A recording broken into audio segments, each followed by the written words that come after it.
Hi, and welcome to Dmpt 2525, Writing for Broadcast, course recognition number 204090 for the fall 2026 semester. I am Mr. Thomas, your instructor, and this is a short walkthrough video that's going to walk you through the Blackboard site for the course as well as the syllabus for the course so you can get up and running on this course in an efficient manner. If you log into Blackboard and you click on the Dmpt 2525 link on your schedule, this is the first page you will see. This is a landing page, and this works pretty much like every other landing page in Blackboard for every other course you've taken at GPTC. The first link at the top is the instructor contact information. If you click on that, you will see a picture of me as well as my information. My email address, of course, is thomasj@gptc.edu. My office number is 404-297-9522, extension 1305. That's the same number as the school. 1305 is my office phone extension. My office is C18 on the Clarkston campus. My office hours are on Wednesdays from 10 to 3:30 p.m. By appointment only. Now, I'm here a lot more than that, but those are the hours that I set aside exclusively to either sit in my office or sitting here, and you can definitely find me in one of those two places available to you. You don't have to worry about me being in the middle of a class or anything like that. I'm available. I have no classes on Wednesdays, and I can help you. I want to invite you, please, please, please, if you have any issues, concerns, or problems, come see me proactively. Don't wait until you've dug yourself into a ditch academically. Please come see me at the first hint of trouble so we can help you out, especially with a course that is as complex as screenwriting. And as, of course, you see there, I'm excited to be part of your journey through storytelling in the form of screenwriting.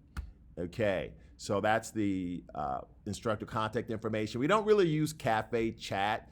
I'm thinking that if I were to use like a chat kind of message board format, this is the course that you want to do it in, primarily because of the fact that with screenwriting, sometimes it can be a very isolating kind of pursuit, meaning that it's just you writing and you're not talking to anybody else, and you can write like that. Lots of people write like that. I've written like that before. However, something that you may find rewarding is collaborating with other writers. Some of my most rewarding experiences as a writer has been working with other writers. Sometimes I'm working with them on the same project. Other times we're working on separate projects, but sometimes things that I can't see that may be problems in my script, they may be able to see a little bit clearer because they don't have the same blind spots as me with my material because they have the objectivity of it not being their material. So definitely I want to encourage you guys to work together. That's one of the great things about being a live course. Normally this course is taught online. This semester is hybrid, but one of the things that I want to do with the 2 hours we have per week is I want to maximize the use of you all working with each other and talking to each other, workshopping your scripts. Workshopping is basically when you guys are reading each other's scripts and giving suggestions to each other as far as what's working, what's not working, and how it possibly can be fixed. Yes, I'm the instructor, but everybody has, especially when you go through this course, you'll have a certain amount of insight, a certain amount of knowledge and experience that you can contribute to your classmates' experience of writing to help them make it even better. So that's the kind of stuff you could do in Cafe Chat online. I'm not on Cafe Chat, maybe sometime in the future, but definitely while we're here, it's something I want you guys to take advantage of is collaboration with each other. So to start here, first link on Blackboard, you can see we have the syllabus, the textbook information, and the course policies and procedures. If I click on syllabus, you'll see the syllabus right here. If I click on the little chevron, it'll spin down, all right?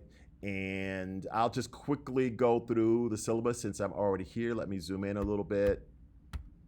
I'll make it full screen and zoom in a little bit. Okay, so of course we meet on Tuesdays from 10 a.m. to 12 p.m. here in the studio. Of course, we're used, if this kind of course you think be more likely to meet in the computer lab where there are computers. Yeah, well, Mr. Beasley, Coach Beasley is teaching an Illustrator course. I think it's Adobe Illustrator, and they actually need the computers. So I want to invite you, bring in your laptops, bring in your tablets, especially as you're doing your pre-writing and especially as you get into script. That's what we call it when you're actually writing the screenplay. Most of this class will be the pre-writing portion of the screenplay, and that is very critical. We'll learn about that later on. But preparing, getting all your background information, doing all your research, getting all your beats, your dramatic beats in place to write your screenplay, that's what we're going to spend most of our time in our exercises in this class doing. That's critical because if you have no background, you have no skeleton, you have no outline, you have no pre-writing, you have no script, okay? We're in C24, the studio, as I said. The only prerequisite is Dmpt 1000, Intro to Media Design, and you've all taken that. Once again, here's my information, my phone number. My Google phone, I wouldn't count too much on that because of the fact that that number changes for some reason. However, I'm connected to WebEx. So even for some reason, if I'm not here during work hours, if I'm not like right in front of you, or maybe you're off campus and I'm here, maybe I'm in my computer lab, I'm in the studio here and I have my laptop here. If you call my work phone, my office number, my computer will ring and I can answer it from my computer when I have WebEx open. So that's one way you can get in contact with me. Once again, my office is in the C18 and my office hours are 10 to 3:30 p.m. on Wednesdays. Please give me a call if you know you're going to need to see me, and especially if it's going to be something more than just, hey, I got a quick question, primarily because of the fact that I just want to make sure that I have time set up for you and there's not somebody else who's sitting in front of me and if it's like, hey, I'm going to be with this person for 45 minutes or whatever, I prefer to be able to have a block of time set aside for you, okay? Now, there's one required textbook, one strongly recommended textbook for this course. The first one is Save the Cat, the last book on screenwriting you'll ever need. It's by Blake Snyder. It's the first edition, 2005. It's really easy to find. It's inexpensive. It's short. It's a very entertaining read, okay? And the second one is optional, although highly recommended or strongly recommended, Save the Cat Strikes Back. That is the sequel to Save the Cat by the same writer, and it came out in 2009. You have the ISBN numbers, the ISBN 13 and ISBN 10. I can show you what the covers of the textbooks look like you can get them.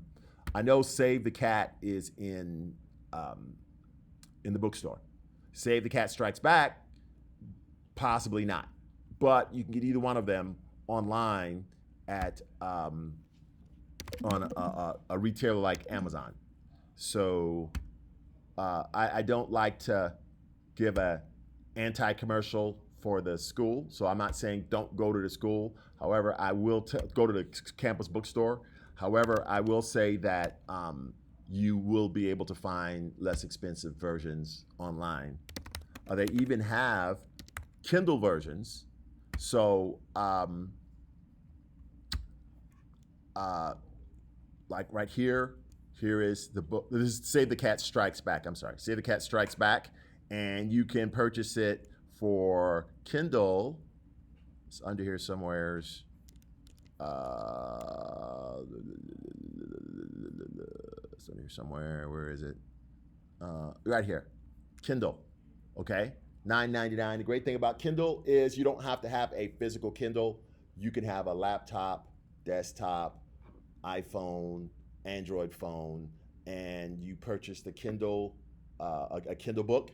You download and install the free Kindle app, and all of your purchases that you make that are Kindle books will download to your device. You have it anywhere you want, so that means you don't have to drag a book around and you don't have to worry about losing a book and a book deteriorating over time. I love ebooks because of the fact that they're just so much more convenient. But once again, this is Save the Cat Strikes Back. That's the one that is optional. And here is the mandatory book for the class, Save the Cat. They should still have these in the bookstore if you want, but once again, you can get it for $12.35 online, and that's the Kindle version, right? The paperback is only $14.05 if you want a physical copy. I guarantee you, whatever you buy from the bookstore is gonna be a lot more expensive than that, all right? So definitely consider that when you purchase your textbook, all right? And once again, it's a short book. It's a really cool book. The writer is funny. He writes in a really funny style and a very entertaining style. It's very commercial, so that it'll make references to movies that you have probably either seen or at least heard of. You know, it is 2005, so that means it's 21 years old. So it's not like it's going to talk about movies that came out like last year or anything like that. But still, it's going to mention and it's going to use as examples films that are in the zeitgeist or the common consciousness. You've heard of it, in other words, like Are We There Yet? Or Ride Along or something like that, all right? Okay. Of course, the syllabus we're looking at here is a supplemental syllabus. I'm sorry, syllabus we're looking at here is a class syllabus, but there is a supplemental syllabus that has lots of information that's not included in the specific class syllabus. The supplemental syllabus can be found at gptc.edu/supplemental-syllabus, and it addresses additional information like equal opportunity, special services, withdrawals, and technical support. So you're gonna make sure you know all that information and you know where to find that supplemental syllabus. After that, we have our competencies and outcomes and student learning objectives. That's everything you should know when you leave, by the time you leave this course, okay? We will talk about things like how writing screenplays for film, how they differ from teleplays. Sometimes they'll call them scripts, or sometimes they'll call them screenplays. That means a screenplay for a television show, right? And of course, there's lots of variation. You have screenplays for shows like Game of Thrones. That will be written pretty much like a screenplay for a feature film, except for it's not as many pages. It's only maybe 60 pages or so. And you have a teleplay, which would be in a different format. That would be kind of a script written for like a sitcom, like Modern Family. It's a very different format. And understanding screenplay format is part of what you're here to learn. It is ironclad. It is like the Bible truth as far as sticking with screenplay format. It's not something you make up. It's not something you eyeball. It's not something you guess at. It's as ironclad as making sure you drive on the right side of the road when you're in the United States, or the left side of the road when you're in the UK. What do you do when you get to a stop sign? What do you do when you get to a yield sign? You know how none of those rules are flexible in there. Same thing with screenwriting format. Screenwriting format does not address anything creative. So it's not like they're telling you what style of anime film you could write. It's not telling you that. It's just basically telling you how you want to format it, and very quickly why you have screenplay format is that understand that when you write a screenplay, it's different from writing a novel, different from writing a short story. When you write a screenplay, the assumption is it is going to go to a production crew, director, cinematographer, producer, etc. And there's a certain information presented in a certain format that they need in order to take your script and turn it into a film on screen. And so as a result, that's why the format is really rigid, so you can give them material that they can actually work with to do their jobs. And the actors are included in that as well. So a lot of people wonder, why is the format so rigid? It's because you're not the only person that's gonna use this. If you're successful, there are people who are gonna use this as a blueprint or a recipe to make a movie. And they need to extract certain information out of it. You know, for example, first time, I'll give you one quick example. First time a character appears in a screenplay, does anybody know the first time you mention a character in a screenplay, how do we write their name? All caps. That's so that when an actor is reading a script, it's very obvious which character is theirs. You only do it one time when they first appear in the script, and when do they enter the movie? What is their first scene in the movie? That's why they do that. So it's very obvious. Okay, Inuyasha, that's a character, right? Okay. When I see his name in all caps, I know, hey, that's the first time this character has been mentioned in the script. So they know, okay, the person playing Inuyasha will be like, okay, this is the first scene I play in this script, okay? So that's, just an example of how format is very important to how the production crew works. Of course, you guys know course policies. Late work is not accepted, but you must submit everything on Blackboard, uploading it to Blackboard. One of the reasons why we have to be extremely, extremely, extremely strict on our deadlines is because of the fact that as much as any other aspect of filmmaking, okay, because that's writing is an aspect of filmmaking, we are deadline driven, super duper deadline driven. Okay, so that means that if you have a draft that's due on May the 7th that you've got to deliver to a producer, you deliver it on May the 7th. Because if not, you're probably in competition with some other writers. Or worse yet, what if you are writing for a show that's currently in production, like Lanterns, which I just saw, and it's really cool. I actually ordered my Green Lantern ring on the DC website this morning. Doesn't come until October though. So if you're writing for a show like Lanterns, you got to understand they have people and equipment and locations that are either lined up to start shooting or they're currently shooting, so they can't afford to be late with the script because that holds the whole production up, and it will cost the production lots of money, possibly millions of dollars, if they're sitting there waiting for you to finish your script. So that's the kind of mindset that we're trying to get into.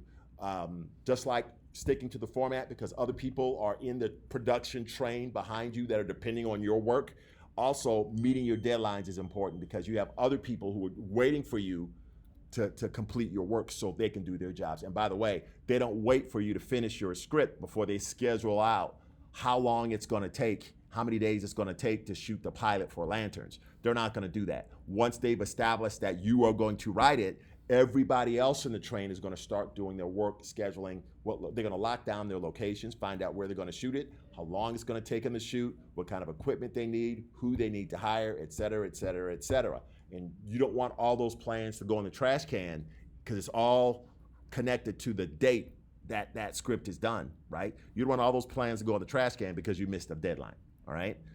Because not only do the plans go in the trash, but a whole lot of money does too. In this course, our objective is to complete the first draft, at least, possibly more than the first draft. I think in these classes, we sometimes get to a second draft of a 5 to 7 page non-sync sound script in traditional screenplay format that, in theory, you could shoot as a short film at GPTC with the existing resources that we have, okay?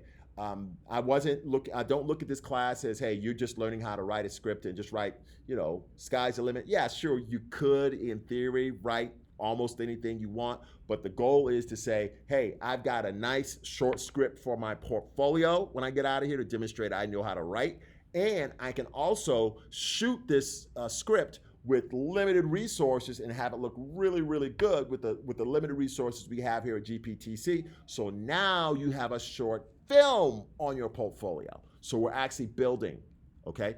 Everything starts with the script. The script is the coin of the realm. The highest paid people other than the studio heads in Hollywood are the writers.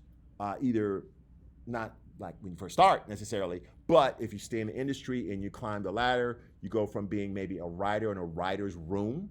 If you are working on a show like The Sopranos, or name a TV show that you watch on TV. It's not just one writer, it's a room full of writers writing for TV.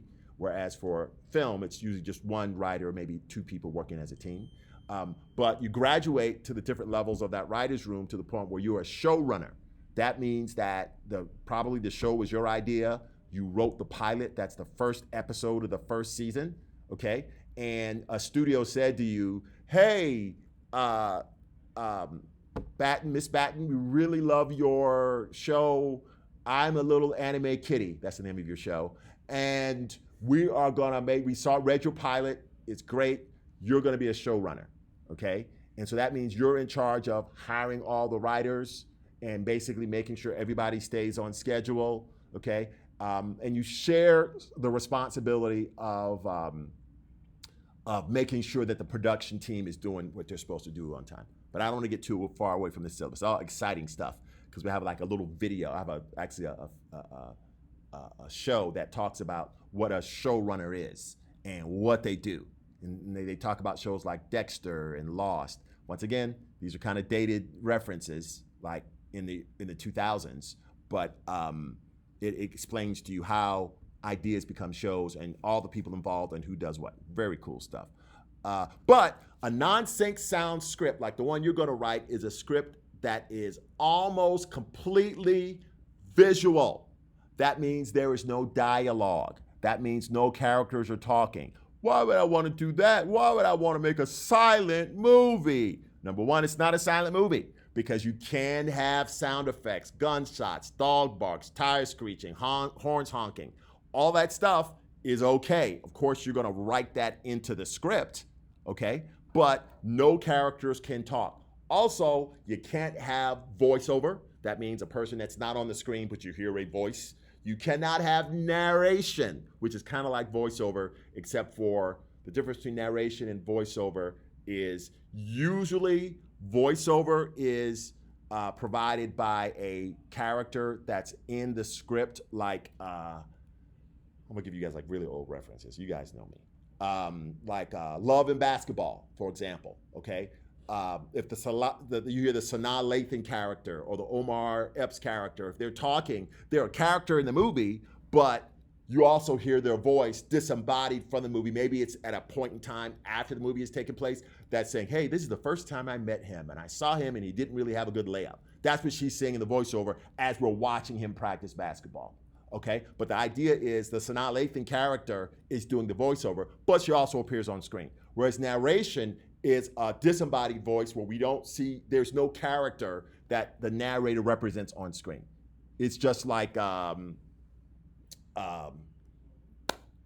when you watch a documentary on hummingbirds and there's this English voice that comes in and says, we tensely wait as the yellow-breasted, sap-sucking hummingbird comes to the tree to suck out the nectar. I don't know what they do, but you get the idea, okay? You don't see that English character, and I didn't speak with an English accent, by the way. You don't see that character on screen, all right? But they're giving you information related to the content. That's narration. That's usually narration and voiceover, all right? All right, so you can't have any of that, all right? That's cheating, and I'm gonna go through a whole thing where we talk about the things you can't do because you'll be amazed at how students will try to skirt or get around the concept of the class, which is to write a non-sync sound script where the story is told largely in images. That means behavior from your characters or a description of something that happens, like a car crash. All right, I'm gonna give you lots of examples, both written and on screen. So you'll see exactly what we're talking about. Is this hard? Yes, it's incredibly hard. Most big name film schools, this is the first, sometimes screenwriting, but definitely production exercise you get, because the whole idea is if you can tell a story with images, then you are a very powerful storyteller. You don't use dialogue, narration, or voiceover as a crutch. The whole idea in film and television especially is show, don't say, okay? You heard of the saying, a picture's worth 1,000 words? Same idea. It's a lot more impactful if you can dramatize. That basically means depict something in a story in a visual sense as opposed to having somebody explain it, okay? So that's why this class is designed as it is, writing non-sync sound scripts. The no-show assignment, please make sure you get that no-show participation assignment due by this Thursday. If you can do it now for this class, that will be perfect, okay? Well, during class. If you could do it during class, that would be perfect, because of the fact that they're really, really, really strict on getting those no-shows in. The ultimate deadline for this course for no-show participation is 5 p.m. on this Thursday, August the 20th. Please know that if you miss the no-show deadline, you are going to be dropped from the course by the registrar. Can you get reinstated? Yes, you can be reinstated, despite what some people will tell you. You can be reinstated. That's your right to be reinstated, but you have to appeal. It's a big headache for the student and the teacher, and we just prefer not to go through that. So make sure you get your participation no-show assignment done by this Thursday. Of course, you guys know the whole communication deal. If you contact me between 9 a.m. on Monday through like noon on Friday, then you can expect a response within 24 hours, okay? If you contact me like afternoon on Friday, technically that's the weekend, all right? And teachers have time off, believe it or not. And so we're not bound to work on the weekends. And so I don't respond to anything. I'm not gonna say I don't, but don't count on me responding to anything that you email me during the weekend, even if it's an emergency. I always tell people this, a lot of times what students will do, whether it's intentional or unintentional, is they will maybe not plan so well, and they waited to the last minute to do their assignment. Everything is always due for me on Sunday night at 11:59 p.m. They'll wait until Saturday to realize they don't understand something or they can't do something or yada, yada, yada. And then they email me and say, hey, Mr. Thomas, I can't do this assignment because of X, Y, Z, and I'm gonna miss the deadline. I don't check that until Monday morning, until after the deadline is passed, okay? Is that gonna be an excuse for me to give this person extra time or let them redo it? No, okay? Because the fact that you shouldn't have waited until that blackout period where you knew you couldn't contact me for help. Start early. Don't wait until your last minute to do this stuff, okay? So please, please, please, please, please, don't wait until the last minute to do anything. And when you need help, please reach out to me. That's what I'm here for. Miss Batten has spent a lot of time in my office talking to me about animation and screenwriting and all kinds of stuff, working at the haunted house and all kinds of stuff over the last year or so. So she knows Mr. Thomas loves to talk to you about all kind of stuff. All right. There's a little man standing on a table in there that turns the light on when it goes off like that, so that's why I stand up and wave at him. Okay, so the proctored event is the final exam. The final exam is going to become available to you on Blackboard starting at 9 a.m. on the 22nd of November, and it's going to disappear at 11:59 p.m. on the 29th of November, okay? And that's pretty much for all my classes that do a final exam. That is the week of Thanksgiving, and you typically have that entire week where you don't have to come into class, all right? Is Mr. Thomas telling you that you have to do your final exam on Thanksgiving Day? No, as a matter of fact, I recommend you do it before Thanksgiving Day. You got Sunday, Monday, Tuesday, Wednesday. You got 4 days to do it. And if you come to me and say, hey, Mr. Thomas, I would like to do it even earlier because I'm leaving town for that entire week, I am more than happy to extend it and open it up even earlier than the 22nd. Not after the 29th, but before the 22nd, okay? So please prepare in advance. All right, so after that, it tells you all about Respondus Lockdown Browser, which is what we're gonna use for the practical exam. What we're gonna use for the final exam proctored event. Of course, you can take that at home. All right. Sometimes you get students who are like, "Oh, I don't like using the web to take tests, and I don't like the camera phone or the camera on my computer looking at me while you do have people like that sometimes. If you're one of those people or you have some other situation like, hey, I don't have a computer that can use Respondus Lockdown Browser, please get in contact with me by September the 20th so we can make some alternative arrangements for you. I may have to proctor the event so that I have to sit there and watch you do the exam, which I know is a drag for everybody, but I will do it if we have to. So I already talked to you about the no-show assignment. The work ethics quiz, that is a quiz that basically tests you, or that discusses the 10 qualities that go into being a professional and a great student, and you have to like write a short statement about them. Mine is not due until the work ethics assignment. That's not. I'd set that to like September. I'm sorry, August the 29th. So as long as you get it done during this semester, it's okay. Please don't sleep on it. Please don't just not do it. As a matter of fact, when you have the time, just knock it out. Just do it. Because of the fact that this summer, as a matter of fact, when we turned in our grades for the first time ever, guess what else we had to turn in?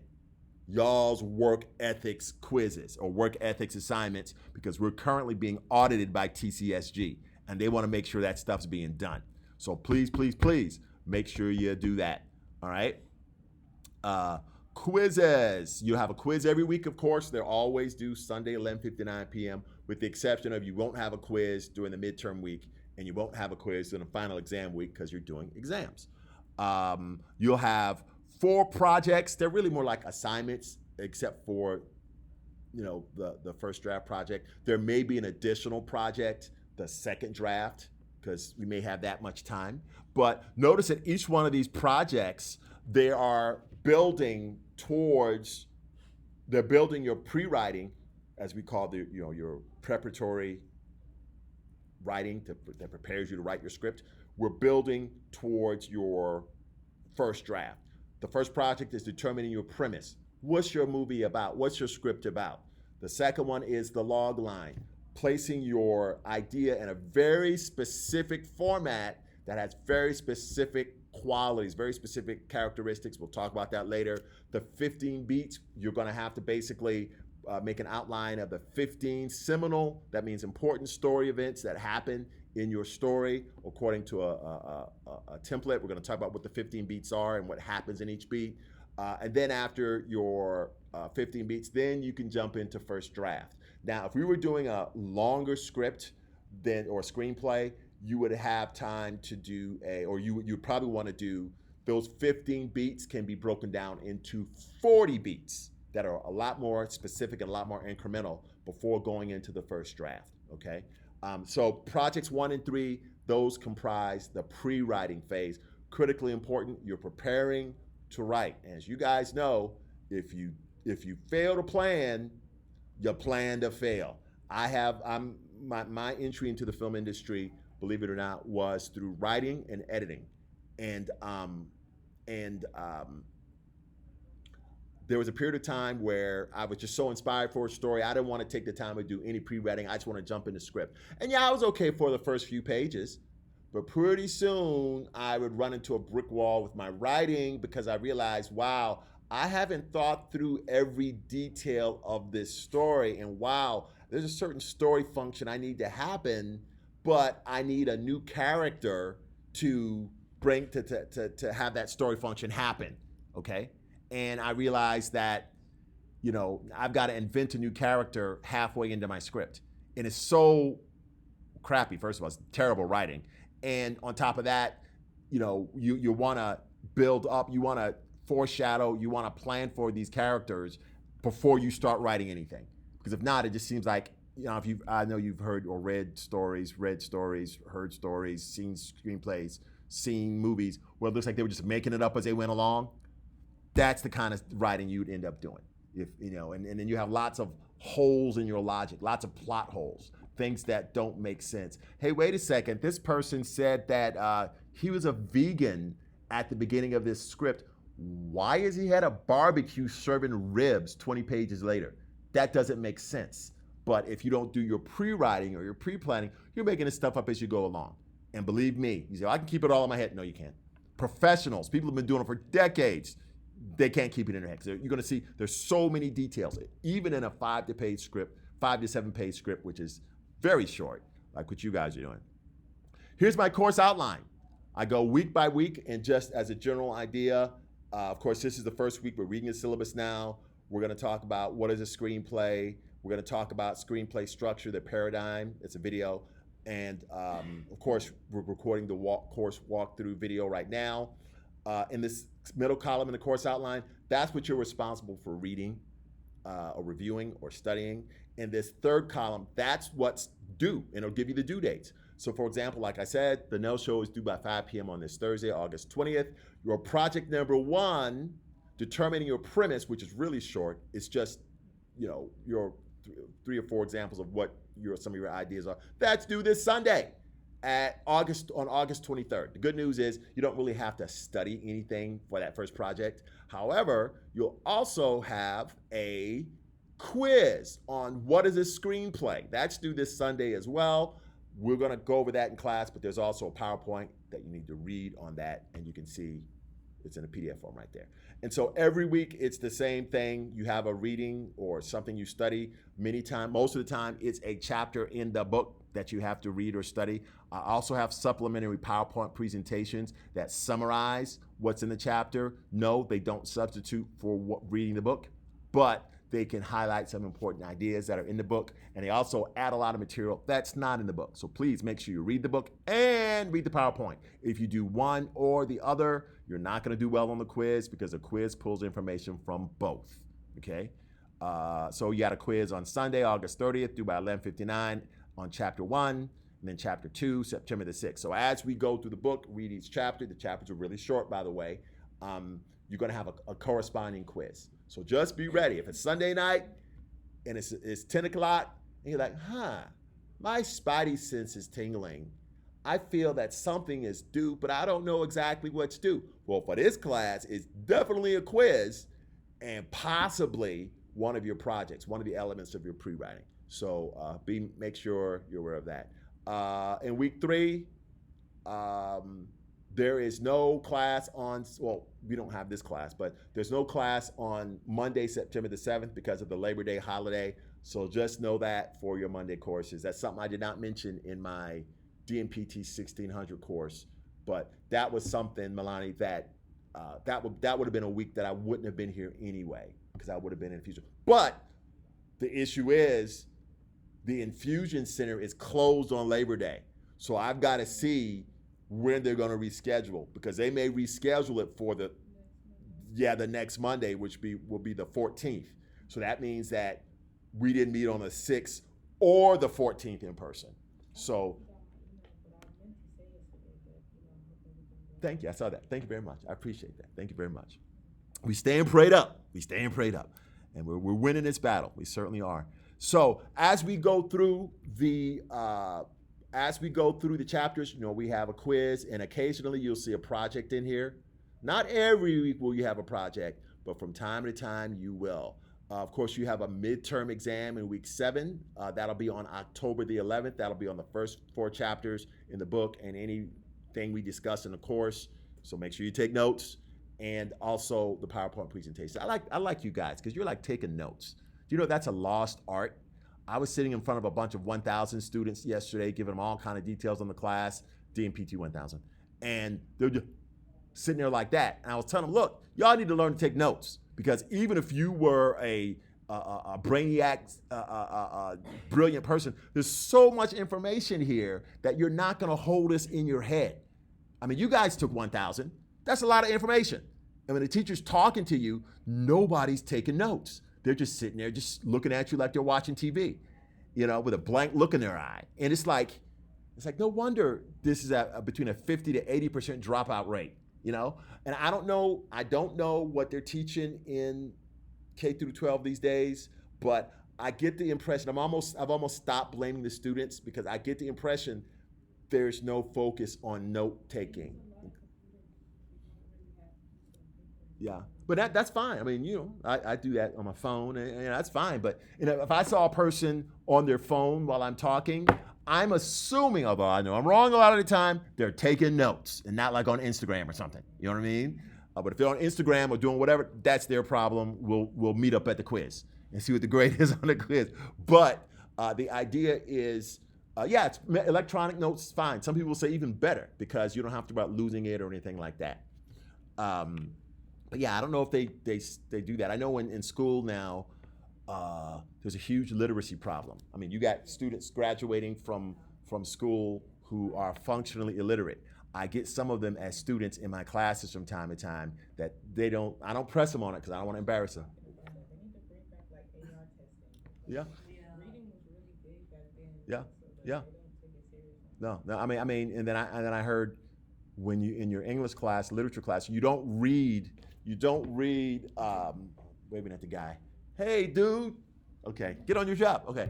I heard that in English class, literature classes, you don't read whole books. You just read excerpts or like a chapter or a. My younger sister, it's her first year of high school. Yeah. She like her middle school last year. She goes to DSA now. Okay. But there were so many kids that just like couldn't read on a basic fundamental level. Yeah. Right. She was like both her and I were raised on books. Like our Sure. parents are huge Yeah. artists and Yeah, yeah. libraries. But like she was just talking to me. She was like, yeah, no, these kids around me, like they don't know the difference between like the different theirs or the different theirs. Right. There's no there. Yeah, the THEIR, THERE, THY apostrophe RE. Yeah. But she was like, I don't know the difference between any of this. Oh. Like, she's like peer reviewing all these different essays, and she's Yeah. like, there's so many typos, there's so many like just fundamental issues with it. And if it's on a computer, there's no excuse for typos. There's spell check. You know, it's even better than spell check. There's Grammarly. So the difference between typos and just your grammar is off. You know, if your grammar's off, which that probably is, that means that you have like double negatives. I ain't got no money. Okay, not only is ain't not a it's a word, but it's not usually used in formal context unless you're writing a screenplay or something that's like dialogue. But ain't and no, that's two negatives. And so they cancel each other out, and basically you're saying you do have money. But the idea, that's the difference that's grammar. That's not just spelling and grammar. So Grammarly, not only does it correct spelling and grammar, but it also talks to you about style. Okay, you can use it for emails. And okay, I think this email sounds. You could check it for a second. This sounds really angry and aggressive. This email, you can. How about I do another pass at this to make this sound not so aggressive, so you don't like lose your job or whatever. Also, AI is really good for that. So they encourage us to do this as instructors. When a student does something or says something crazy to you, and you type like an angry email back at the student, don't send it. Type whatever you have to say. Put it in Claude or ChatGPT and say, hey, can you give me a more professional, courteous version of this? You know what I mean? And you copy and paste that in. It's still your information, just present it in a more professional format. I've had to do that, not just with students, but with lots of sometimes colleagues. I've had to do that a lot. And I want to encourage you to do that, because a lot of times when you hit that send button, that's it. It's too late. It's gone, right? All right, so stepping through the rest of the course schedule here, we go through our projects, we go through our chapters in the book, we transition from Save the Cat to Save the Cat Strikes Back. Do we? Actually, it would be after chapter 8, but we'll see if we have time to do that. That's why it's optional. But your final draft, your first draft is the final project that you turn in, project number 4. If I can kind of push the time a little, so it happens a little quicker, it'd be great if we got more than one draft. Because one draft, we call it what do we call that? Screenwriting veterans. The first draft is also known as the what on page. Blah, blah, blah. I'm not a vampire. Blah, blah. Drink your blood. No. Vomit on the page. Your first draft will be bad. It's supposed to be bad. It's your first draft, and you're just vomiting all your ideas according to your pre-writing. It's not just random stuff. You're following your pre-writing. You're vomiting your first pass on a page. It's going to be bad. But you look after you write that first draft, you take a few steps back, maybe take a couple of days, and you do a second draft where you look at all the errors in that first draft. It becomes a lot clearer, the flaws in your story, if you've written a bad first draft. Do not try to make a perfect first draft. There is no such thing. If you try to do that, then you're becoming Mr. Thomas. Mr. Thomas, well, used to be, I still fight myself with this. It's like I strive for that perfect first draft, and there's no such thing. It's like looking for a unicorn. No such thing, right? Writing is rewriting. That's a story, a concept that all writers know, and that's a mantra that a lot of writers have. So anyway, going back to, we finished. That was a screenplay. Going back to the Blackboard site, most of this stuff you kind of already gotten because it's kind of laid out in the syllabus. But here's the link right here for the no-show. Please make sure you take that. And here's a link for the work ethics and career alignment assessment. Please make sure you do that just before the end of the semester. We need that. And then after that, as you can see, we have the modules. Each week is a different module. Week 1 is what we're in right now. We're module 1, okay? We have a readings folder. Anything that you're supposed to read in the module is contained in a readings folder. That would be a PowerPoint presentation that reviews the chapter. And that could be a article off of an online article that talks about the topic we're talking about. That could be in this case, one of the things that's important to me is also not just knowing your craft, but also knowing the history of your craft and know some of the movers and shakers in your industry, the giant writers that have pioneered this industry. So I haven't done them all, but once in a while you'll see a PowerPoint presentation that introduces some important screenwriters that you should know, okay? So, hey, how you doing? Yep. How you doing? All right? Yeah. Okay. Well, let me know if there's anything you need. I got you. Definitely will. Mm-hmm. So make sure that you know these important screenwriters, because that's part of the culture of screenwriting or film in general. Knowing your predecessors, knowing the people, the masters who we all learn from, right? And who have blazed the trail for us. I often say, if you don't respect your craft enough to study the masters of your craft that came before you, you don't deserve to do it, okay? So that's why that's there. And also know that as you go into film in general, you're entering a culture. And in this culture, it's like you're a gang. And in this gang, you have to have a certain amount of information about the history of this gang. Otherwise, you're not really a gang member anybody's going to take seriously. Really, you're not even a member of the gang, all right? So knowing your history, knowing your theory, incredibly important, all right? Video resources, I try to load up on those. Those have like the video links that, things you can watch, okay? Because a lot of writing, believe it or not, is you read a script and then you watch the filmed version to see how the script is interpreted into pictures on the images on the screen. All right. And so the rest of the modules are just like that. Of course, we have an objective at the beginning of each module, and it basically tells you, click on that, it tells you what we're going to study for that module, right? And then, of course, readings. Those are my PowerPoint presentations and online articles. Video resources, those are my videos. And assignments. And assignments, that's going to either be a quiz or it's going to be a quiz and a project. The project will have a project assignment sheet attached to it. Like, for example, in Module 1 under assignments, I have Project 0, determining your premise. We'll go over this momentarily. We'll take a quick break and go over this. But the idea is anything that's in the assignments folder, you turn that in for a grade. That does not mean skip the other 2 folders and go straight to the assignment, because number 1, the information that's in the other 2 folders you're going to need to do the assignment, and number 2, it's all about making you guys better, more informed, fuller writers, okay? So that is the walkthrough video, all 48 minutes and 54 seconds of it. And I'm going to stop my video.